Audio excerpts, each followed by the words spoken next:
আসসালামু আলাইকুম। সমালোচনা, আন্দোলন সবকিছুকে উপেক্ষা করে প্রকাশ্যে দিবালোকেই তারেক রহমান ইসলামী ব্যাংকের দখল নিলেন। দখল নিয়ে তার নিজের কাছে রাখেননি। তিনি এস আলমের হাতে তুলে দিলেন। এ বিষয়টিতে আবার আসব। শেখ হাসিনাও এর পূর্বে ইসলামী ব্যাংকের দখল করেছিল ২০১৭ সালে ৫ জানুয়ারি। এই দখলের পূর্বে হাসিনা ৩ বছর ধরে পরিকল্পনা করেছিল। ৩ বছরের পরিকল্পনা শেষে ডিজিএফআই এর মাধ্যমে ওই সময়কার চেয়ারম্যান, ভাইস চেয়ারম্যান এবং এমডিকে পদত্যাগ করান এবং তাদেরকে আরো বেশি করে ভয় দেখানো হয় তারা যাতে এই দখলের বিষয়টি বাইরে এসে না বলেন। ওই সময় পত্রপত্রিকায় লেখা হয়েছিল শান্তিপূর্ণভাবে ইসলামী ব্যাংকে পরিবর্তন। সদ্য বিদায়ী ওই সময়ের যে চেয়ারম্যান ছিলেন মুস্তফা আনোয়ার, তিনি প্রথম আলোকে বলেছিলেন শান্তিপূর্ণভাবে সবকিছু শেষ হয়েছে। অর্থাৎ বাইরে যাতে এই দখলের বিষয়টি না আসে, পত্রিকায় যাতে লেখালেখি না হয়, লোকজন যাতে এই বিষয়টি নিয়ে প্রকাশ্যে সমালোচনা করতে না পারে, স্পষ্ট প্রমাণ তৈরি না হয়, তার জন্য তাদেরকে ভয় দেখানো হয়েছিল। তার মানে এই বাইরে আসা, পত্রিকায় লেখালেখি, স্পষ্ট প্রমাণ তৈরি হওয়া, এই বিষয়টি হাসিনা ভয় পেয়েছিল।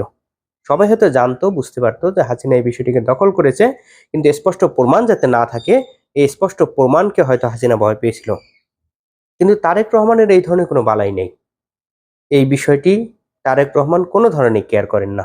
তিনি যে ইসলামী ব্যাংককে দখল করতেছেন, সেই বিষয়টি প্রকাশ্য দিবালোকেই করতেছেন। এই বিষয় নিয়ে লেখালেখি হচ্ছে, সমালোচনা হচ্ছে, আন্দোলন হচ্ছে, কিন্তু তিনি কোনো বিষয়কে কেয়ার করতেছেন না। হাসিনা যেখানে এই সমালোচনাকে ভয় পেয়েছে, তারেক রহমান এখানে কোনো ধরনের কেয়ারই করছেন না। এই তারেক রহমান ইসলামী ব্যাংককে দখল করে নিজের কাছে বা সরকারের কাছে বা দলের কাছে রাখতেছেন, বিষয়টি এরকমও না। তিনি দখল করে তুলে দিচ্ছেন এস আলমের কাছে। এস আলম আবার এমন কোনো লোককে পায়নি যার ইমেজ ক্লিয়ার।